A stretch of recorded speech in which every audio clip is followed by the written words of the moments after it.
Welcome to the 5-Minute Biographies podcast, where every week we tell you interesting things about interesting people in about 5 minutes.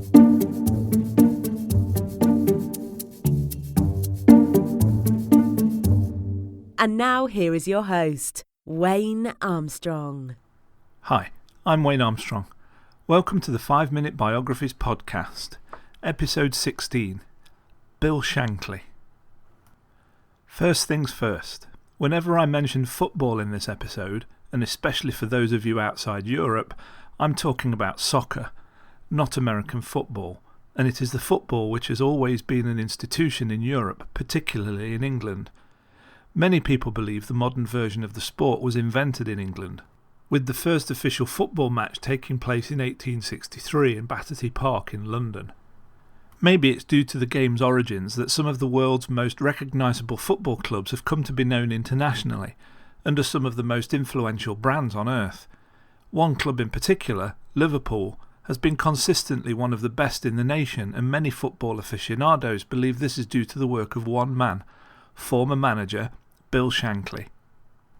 Shankly was born in a small mining village called Glenbuck in Scotland on September 2nd, 1913. His family was poor and had to work hard to provide for Bill and his 9 siblings. Education was not a priority, and like most children in the town, Bill left school at 14 and started working in the coal mines. As is often the case, professional sports offered an escape for poor children, and Shankly dreamed of making it out of the mining town by becoming a professional footballer. He signed with Carlisle United in 1932 and then later moved to Preston North End. He played for Preston North End for 16 years, during which time in 1938 they won the FA Cup. Following World War II, in 1949, Shankly returned to Carlisle United to serve as their manager. Few people who knew him were surprised by this. A former teammate from Preston North End said that he was always a football fanatic. You could tell from the moment he left playing that he was going to be a manager.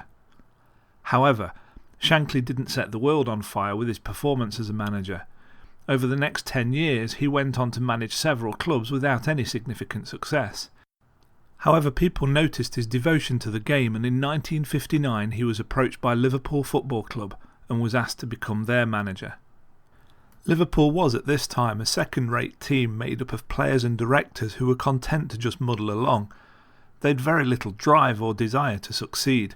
The man who would eventually take over for Shankly, Bob Paisley, described the Liverpool pre-Shankly as a happy-go-lucky, slap-happy place. Shankly would change every aspect of how the club operated. Most notably, he brought back loyalty and work ethic. As journalist James Corbett noted, he made everyone involved believe that Liverpool were the best team in the world, even at a time when they were, quite palpably, the second best in their city.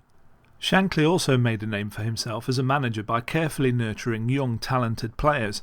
Legendary player Tommy Smith joined Liverpool at the age of only 15.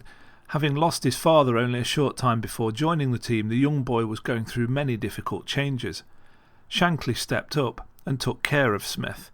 John Toshak, another young player who joined the team at the age of 21, remembers this side of Shankly well. "He inspired us in every way," said Toshak. His belief in Liverpool Football Club, the standards he set for himself and for the club, the intensity that he went about his job.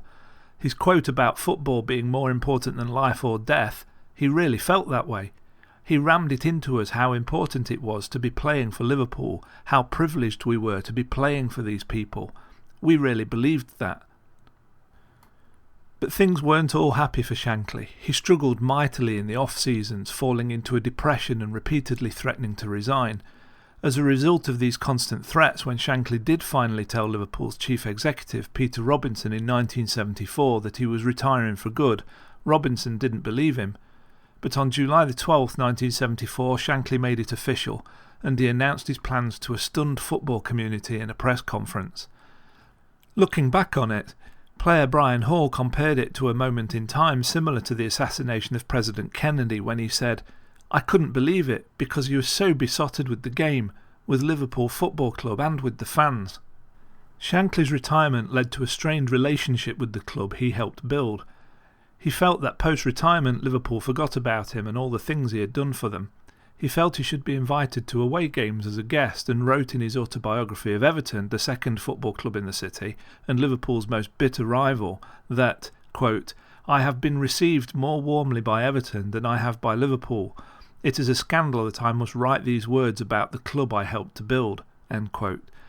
Liverpool felt that Shankly's constant involvement was inappropriate as he had retired and saw his recurring presence as an affront to the new manager, Bob Paisley.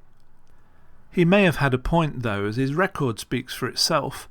While Bill Shankly was their manager, Liverpool won the Second Division Championship in 1963, gaining promotion to the top flight of English football, where they've stayed ever since. They went on to win the First Division title 3 times, in 1964, 66 and 73. The FA Cup twice, in 65 and 74. The FA Charity Shield 4 times, in 64, 65, 66 and 1974, and they also won the UEFA Cup in 1973. Shankly also won Manager of the Year award in 1973, and in 1974 he was awarded an OBE. Shankly did eventually move on though, hosting a football talk show on Radio City 96.7. He also worked as an advisor for 2 other football teams, Wrexham and then Tranmere Rovers. He kept in touch with his former players too, helping and advising John Toshak when he became a manager for Swansea City. Shankly remained in incredibly good shape as he aged, and his death from a heart attack on September 29, 1981 was a surprise to many.